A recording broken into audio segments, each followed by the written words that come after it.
This is why they say don't do the farming like the way your great grandfathers used to do it. The Turkish government is on its way to invest over 100 million US dollars, eh?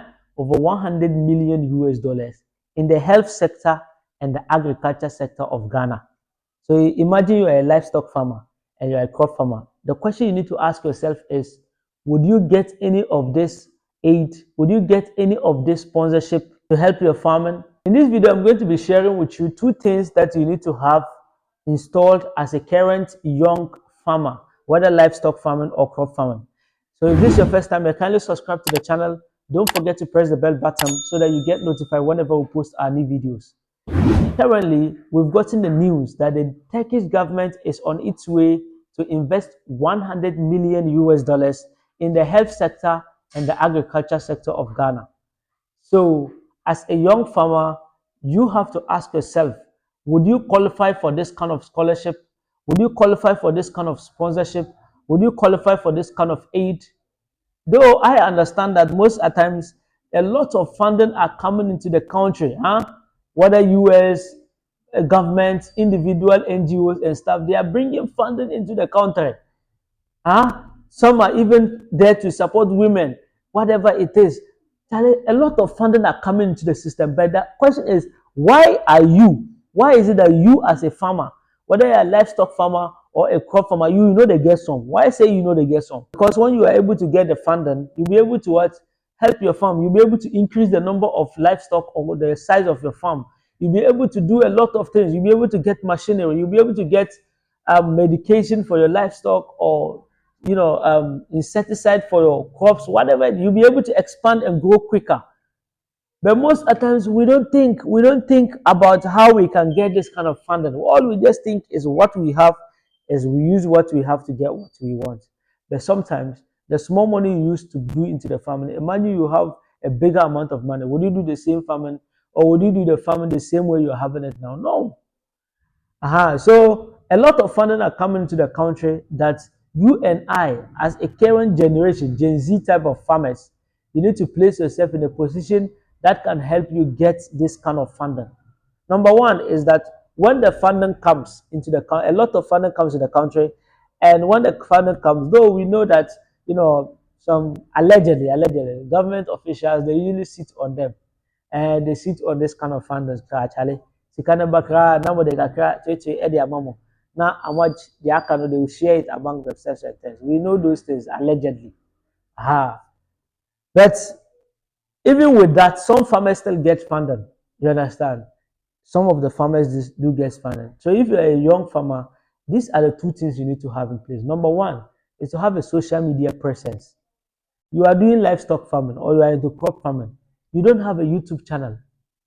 You don't have a YouTube channel. You think that's a good thing? Oh, some of you think it's not important.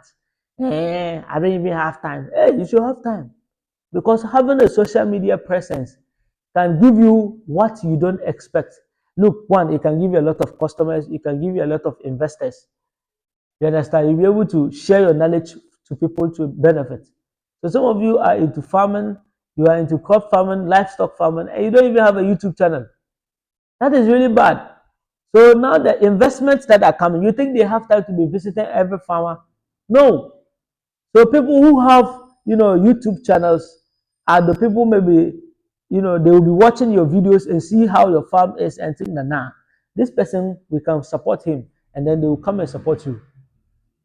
So you see some of these farmers that you see them, livestock farmers, you see them online on YouTube, they are doing. Most of them, they won't tell you the truth. They get funding from the government.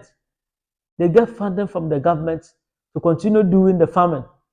Because the government also would want to support the people who have YouTube channels, in the sense that it is the YouTube channels, people who have media, that if people want to come and invest in Ghana, they are the people they watch. Imagine a white person or someone in the Europe or in the diaspora wants to invest in Africa, he wants to invest in farming.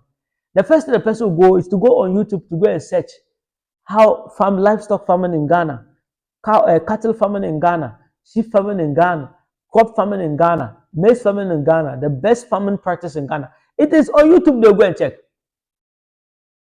So the question is that why is it that you don't put yourself in a position that when they are searching, you'll be the part of the people who search? And number two, because the government is interested in putting out an image, a good image about its country, the first people the government will be willing to support are the people with, media outlets, the farmers with, a good name, the farmers who have a YouTube channel. They are the people who get the funding. So imagine a young guy, you are into farming. It doesn't matter the type of farming you are, you have to have a YouTube channel for it. And you don't need to be editing the videos if you can't edit. If you want to learn how to edit, even me, I have people who can teach you how to edit videos with your phone. Wherever you are in the world, you don't need to come to Ghana, they can teach you. You understand? So you need to have a YouTube channel as a young farmer. And the second one is to have a good network. This is one thing that our fathers didn't do. Though some of our fathers did it. You understand? You can see that your father, he is doing livestock farming, and whenever the year ends, he will send you to go and carry one sheep, to go and give it to one imam, or to go and give it to a chief. Or whenever the year ends, he gives you the sheep to go and give it to some government official. That is network. So most people are into farming and they don't build network. Whenever they hear that there is a meeting or there's a conference or there's an event about farmers, to talk about farming, they don't want to attend. They think it's not important. But you have to be attending these events so that when you get there, you'll be able to meet people, take people's contacts, reach them, they will know you, you know them personally. So imagine you know someone in the government and the person is a big person. If investment or opportunities like this come, you think they will forget about you? They will not forget about you. Because they know that, oh, as for Mr. Ima or Aladi Samuel or Aladi Samudin, whenever the year ends, he gives me chicken, he gives me eggs, he gives me beef, he brings me. Because they know you always do that, they also be in debt that whenever an opportunity like that comes, they commend you. And that is how you take to get funding to always support your business. So as a young person, don't do the farming like the way they did it old. You have to strategize your farming system very well so that when investment and opportunities like this come, you'll be able to grab it. The Turkish government is investing over 100 million US dollars in Ghana here. So why is that you can't even get even just 1 million out of it? Or get $200,000 out of it, $50,000 out of it. It is worth it now. Think about it. Think about it. How many farmers do we have in Ghana here? If they are going to share 1 million US dollars to farmers, how many farmers do you have? Do you have a lot of farmers, up to 1 million farmers in Ghana here?